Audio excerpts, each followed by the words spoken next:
Today we're going to take a look at 10 of the most underrated champions that you can pick so far this season as we head towards patch 12.17. We are well over halfway through the season now, so it could be time for you to pick up some new champions that no one else is really playing or banning either, and use this to your advantage. Remember, sometimes cheesing is a fantastic way to get back on that win streak, and by playing champions no one knows how to play against, it's a great way to go.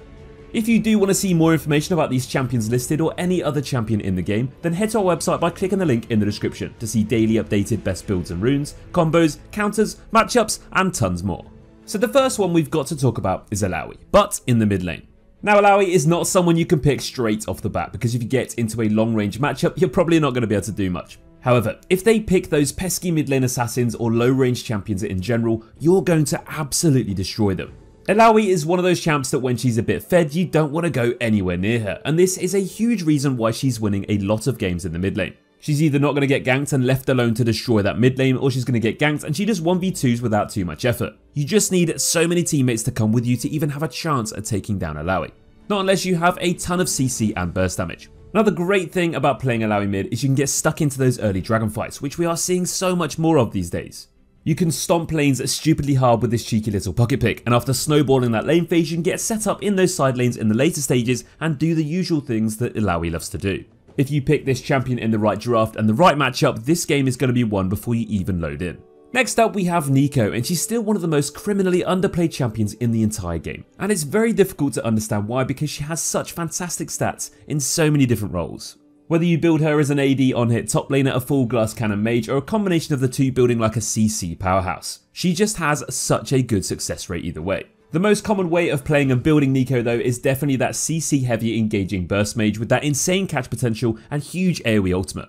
Nico's ability to carry those big team fights is simply unquestionable, as one good R-flash engage with that Zhonya's 2 is enough to win any game. That's not just where it ends for Nico though. You have the amazing ability to pick out targets from a decent distance, and this often leads to free picks before teamfights even happen. And then you've also got that cloning confusion which people just haven't got a clue how to play against. Whether it's just because no one plays it and no one knows how to play against it, or just the sheer amount of AoE damage you can pump out in teamfights. Nico is a fantastic pick in the right hands. And if you're looking for a pick to play that people might not expect, Nico is a great choice. Now Lilia has had her fair share of the spotlight this season, but she's nowhere near as popular as she once was, and people are still having decent results with her in the jungle, but it's actually her top lane success that is really one to watch out for. Lilia is a super threatening pick against melee lanes, mainly due to that insane movement speed stacking passive that she can use to constantly stay in that sweet spot where she can prance around and hit those Qs without any chance of retaliation. Now I'm sure if you main top lane you just hate those certain champions like Garen, Olaf or Set, but you'll be interested to know that Lilia can absolutely destroy them. Now that teleport isn't really the best option anymore, those that can abuse double combat summoners are having some fantastic results. And with Lilia you can go with whatever you want. TP if you prefer it, Ghost Flash if you just want to be uncatchable, and even Ignite if you just want to stomp that certain lane, especially those with sustain. Lilia's laning in that top lane is very strong. She's very hard to gank due to that movement speed and her ultimate sending junglers to sleep, but she's already super strong when she's weak side as well.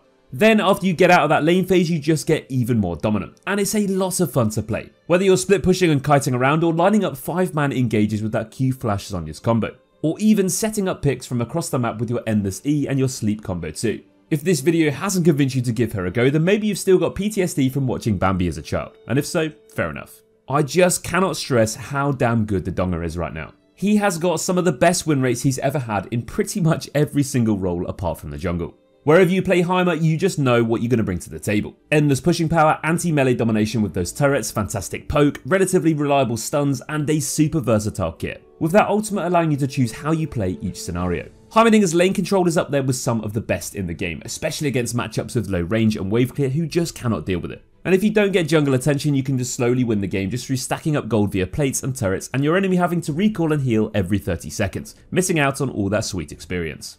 Heimerdinger makes those horrendous champions like Sylas and Kiana regret ever queuing up in the first place, as the lane phase against a good Heimer is just no fun to play against. Once you get towards the late game, you have so much to offer in teamfights, especially if you have time to set up those towers when fighting around objectives. And you're just going to have a ton of fun and undeniable impact at the same time. Whatever you main, as long as you aren't a jungler, the Donger is one to consider as a brilliant pocket pick in the right matchups. Everybody knows by now just how strong Olaf can be in that top lane. He brings a ton of early damage and can often get a lead pre-6, but then once he's got his ultimate, he just rolls everyone over with very little counterplay. You want to gank him? Good luck with that, because before you know it, he's killed everyone who tries. However, in the jungle, people are seriously sleeping on this pick. Olaf jungle does what it's always done. Early game damage and dueling potential, fast clear times, and some of the best snowballing power you can wish for. The new-ish Olaf rework, however, has obviously made him even stronger, and if you just pick jungle Olaf with a team comp who benefits him even further with enablers and utility picks like Zillion or Lulu, you are just going to be simply unstoppable. Think how insane Trundle can be when he has enchanters behind him, and then double it. Olaf running at you with Ghost and his ultimate alongside champions buffing him, boosting him, and keeping him alive is genuinely some of the scariest stuff you can play against. The thing is, not too many people are actually playing him here, so people have just completely forgotten how oppressive jungle Olaf can be. Every single time we make one of these videos, it's really hard not to include this guy. Maokai has been completely forgotten about in recent seasons in that top lane, but he's still putting in a huge shift from the support role. Now, despite people not really playing it still, everyone that does is having fantastic results. Maokai support brings some of the highest constant kill threats out of any support. His WQ combo in the early game is super punishing, and as soon as your enemies have no summoner spells, every time you use it you can genuinely just get free kills, as long as your AD carry has enough damage in that early game to follow up on it. Maokai support is massively about snowballing you all in early and often, you pick up an early lead and then you just abuse it by, well, doing the same thing again really. This pick also offers a massive amount of peeling too though, whether it's protecting your AD carry from ganks early game or peeling for your backline in teamfights. Your CC, your ultimate, and even your saplings can come in handy here with their slows and their ability to avoid face checking brushes entirely. You really do have all of the tools you need on this champion in this role, and as long as you don't fall too far behind early game, you can't really go wrong. So if you haven't tried it yet, give it a go. Galio is just one of those champions that you always seem to forget about, but every time you see it you remember just how good it can be, and his stats are looking pretty tasty right now, despite having a very low pick rate still. Galio offers some pretty solid lane control, he has incredible gank setup with his crowd control, he has good burst, and his roaming is absolutely incredible. Galio can shove mid and then just roam and gank other lanes, and due to his kit being so good at this, he can easily carry the map without even really having any chance to be beaten in that lane phase. And then of course you've got his ultimate, one of the best roaming tools for any mid laner ever. You walk into the river, you press your ultimate and turn around any fight bot or top into your team's favour. That huge AoE knockup can be absolutely pivotal, especially nowadays with so many fights around those early dragons. Galio may have those bad matchups where he can struggle, as he is a melee mid laner after all. But if you do pick him into those mobile melee matchups, you can just completely shut them down. And that's without even considering roaming and influencing the map too. Galio is a great pick because he works into almost all team comps. He's every jungler's favourite mid laner to gank for, and he just brings so much utility and CC to the game. So what's not to like? Now if you're after a champion that does take a bit more practice though, Cassiopeia is popping off this season. Now again, like everybody on this list, she's not really played all that much, and far less than you may have expected. Cassiopeia is the definition of a matchup specific champion. If you first pick her, you can expect people to play those champions that just destroy her, especially at higher ranks. However, if you pick her in a game which suits her, you can absolutely 1v9. Cassio has an insane amount of damage potential, obviously primarily single target with her E-spam when she's poisoned someone, but she also has crazy amounts of AoE damage and disruption too. There's very few things in the game that are as satisfying as landing an R flash on Cassiopeia onto 5 people. Living up that Medusa fantasy is one thing, but actually winning the game because of your damage, the CC, and then the follow-up damage from your poisons and your E is absolutely awesome to play with. Cassio scales like an absolute weapon. So as long as the game isn't decided in the first 10 minutes, you're always going to be impactful the later the game goes on this champion. And once you do have those core items, you've got a bit of damage, you've got a bit of survivability, you can absolutely tear through everyone's health pools, no matter how tanky they may be. If you're looking for a scaling anti-mobility monster, then Cassiopeia is definitely one to consider. So if you haven't played her this season, why not? The last time we made a top 10 underrated video, we included Mordekaiser Jungle. And guess what, we're doing it again, because it's still absolutely broken. This is probably the champion on this list with the highest win rate compared to the pick rate. And although this is the general theme of this video, Mordekaiser is the definition of this. Now yes, of course, if you are a Mordekaiser enjoyer, I'm sure you're having a lot of success with him in the top lane. But he's just as good in the jungle. He clears exceptionally quickly, his early ganks aren't that bad, and once he gets his ultimate, he just walks into a lane and steals them off the face of the earth. Just as the enemy AD carry is about to last hit that siege minion, you just walk in and press your ultimate, and their mental is completely boomed.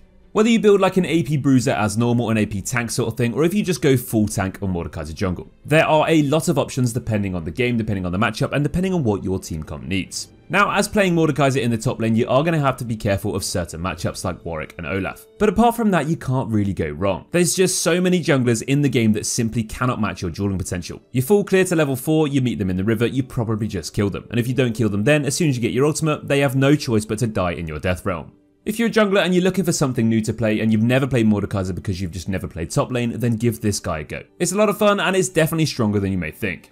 Finishing off with the last pick on this list, and that's number 10, which is Annie. Annie is probably one of the safest options to go for in that mid lane if you're not too confident on your mechanics. You can farm with your Q, you can wave clear easily with your W, you can run around in circles with that E with the shield and the movement speed, and then of course you've got your Tibbers, which is basically the reason that anyone ever plays this champion. Annie has a pretty consistent lane phase as long as you haven't got a horrendous matchup that can either 1 dive you or 2 outrange you. And if you have a middle ground mid-range matchup, you're always going to be able to get through that lane phase risk-free. One of Annie's main strengths is her ability to just set up ganks. She has probably one of the most reliable ways to stun enemies in the entire game. Farm a few minions, get that 4th stack of her passive, and then just press Q. Which, similar to Galio, means your jungler is going to love you when you've already locked her in. If you do get a few kills in the early game on Annie, you pack a serious punch. Like, it really is a surprising amount of damage. But the main reason you actually want to play Annie is for that flash Tibbers combo. It just doesn't matter how unwinnable a game is. I mean, if you're fed, even better, but all you have to do in any game is land that big 5-man flash Tibbers. And honestly, this can be enough to win even the most doomed games.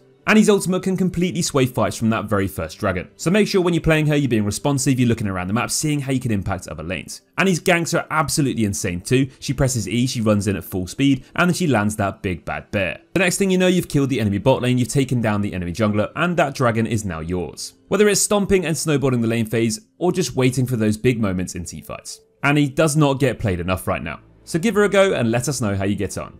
Well, that's going to wrap up our top 10 most underrated picks this patch in League of Legends Season 12. We hope you agree with our choices, we hope it gives you a bit of inspiration to give it a go in solo queue, and let us know in the comments below how you guys get on with these choices. Thanks again for watching everyone, and we'll see you in the next video. Take care.